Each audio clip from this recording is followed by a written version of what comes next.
Tell you a story of a man who has it all. Fancy mansions with servants on call, fancy cars and wealth in store. The only thing in life he wants is more. He wants more. I can't never get enough. He wants more. More powder in my bloody puff. He wants more. More French in my flipping fries. I want much more of everything before I die. I tell you people, without no lie, I know for certain that before I die, I'm gonna get richer than I am right now. I don't care about the ethics and I don't care how. He wants more. You hear me when I say He wants more. more hours in a bloody day. He wants more. More years in my miserable life. More time to count my doors, more cheating on my wife. More of the same, more of this and that. More money in my banks and another E-type Jag. More jewellery for my wife and Rose and Deirdre too. More beluga caviar, more shares to accrue. More power over people, more leverage on their lives. More cruel manipulation, whatever I contrive. More ruthless exploitation, more holes in the ground. More carbon in the clouds, more tax evasions found. Come on everybody. He wants more. I can't ever get enough. He wants more. More powder in my bloody puff. He wants more. More French in my flipping fries.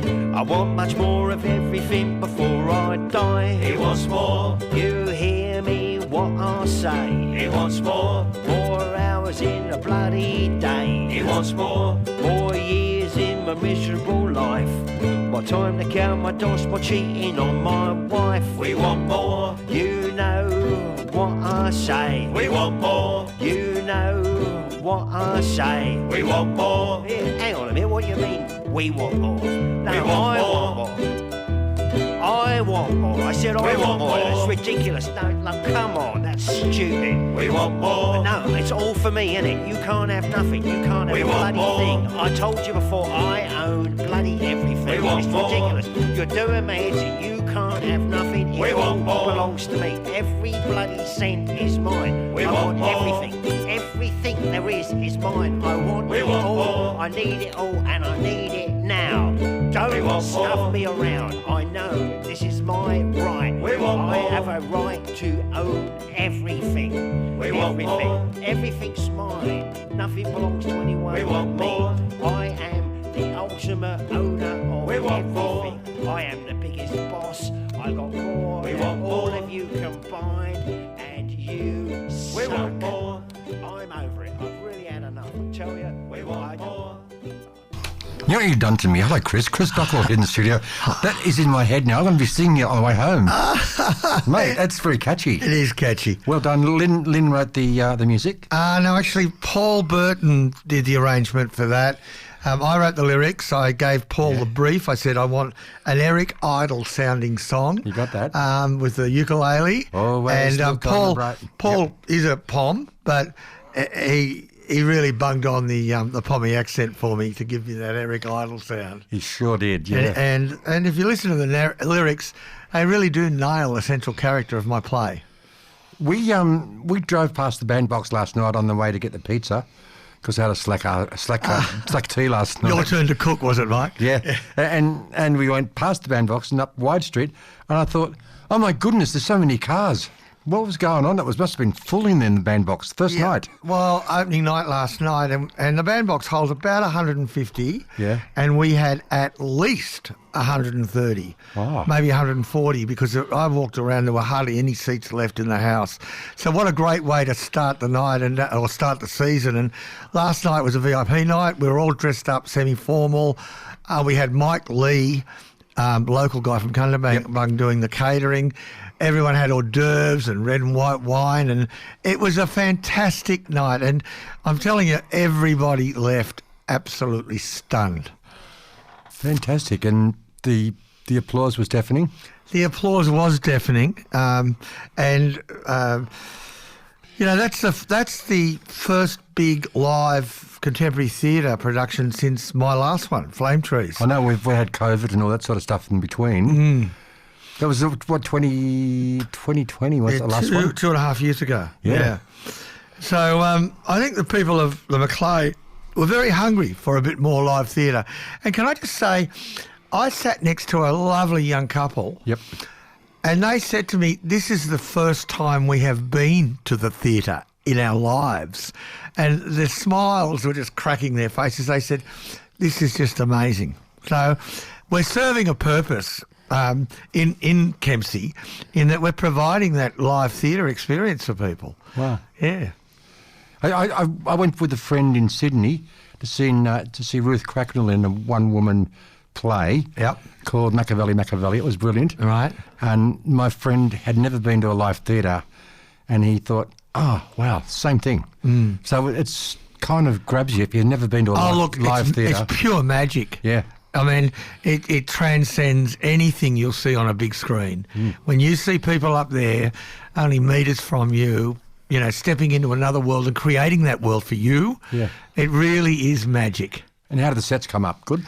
Brilliant, thanks to, a number of people. I can't name them all. But, so they've created the rear deck of our central character, TJ Carruthers, his multi-million-dollar cruising yacht. So it's on again tonight. Yes, tonight from 7:30. Tomorrow we have a matinee at 2 o'clock and then an evening one at, I think it's 7. Yeah. And we're repeating that again next weekend, Friday, Saturday night, then Sunday matinee, Sunday evening, and one last hurrah on the Monday the 13th, which is it's a public holiday, and so we're doing a matinee at 2 o'clock. I'll be at that one, yeah. And I noticed with our ticket sales, people are already booking for that one. So, I mean, it's a really nice day out on your holiday weekend. And how are the bookings going? They're going pretty well, but I just entreat people to get along because... Look, if we repeat Flame Tree's performance, 7 out of the 9 shows were either sold out or within 5 seats of selling out. And we are really hoping for that sort of response with more. I loved Flame Trees. I wrote it. But I can tell you this, More is a much more complex play than Flame Trees. And it really does engage the audience. Okay. So you're going to go home and have a bit of a rest, aren't you?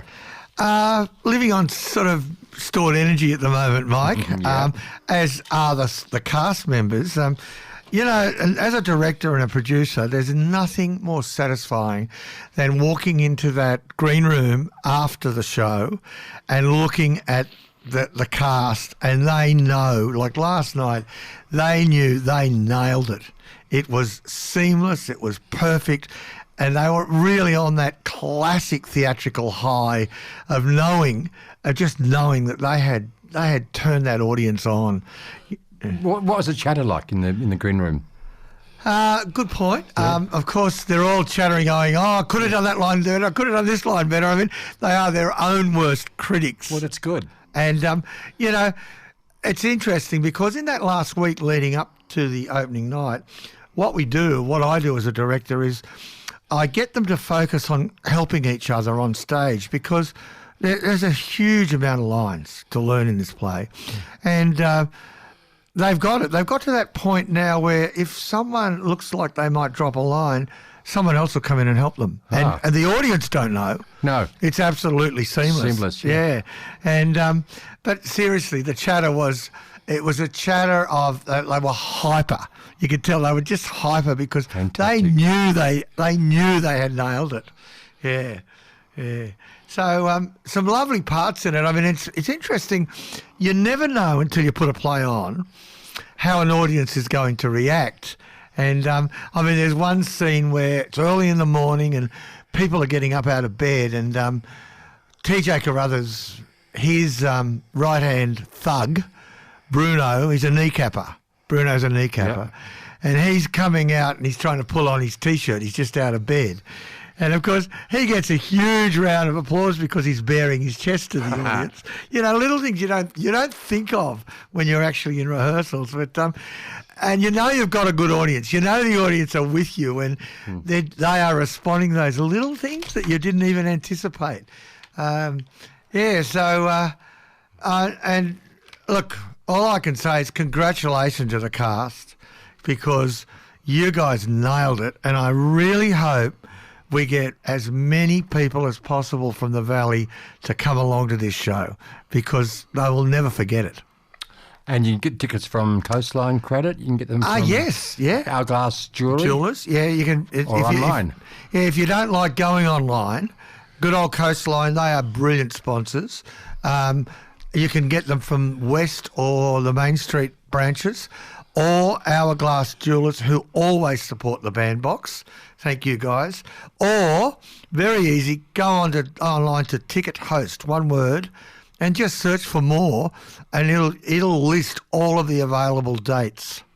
You do the seating as well, available? No, we don't have a seating map. Okay. That just complicates online bookings for people. It's just not worth it, Mike. Okay. And I mean, every seat in the Bandbox is a good seat. I mean, in that last week, I direct from the very back row. I make sure that audiences they can hear it and they can see it. Terrific. Yeah. Chris, thanks very much, mate. Been a pleasure. Thank you for having me. And I'll catch you at the theatre one day. Okay, mate. See ya. See ya. Thank you. Bye-bye. That was Chris Dockrill, writer of More, which is on stage at the Bandbox for the next another eight sessions, isn't there? Yep. Okay. So check it out and maybe go along and see it. It is Tank FM. It's Saturday with Mike.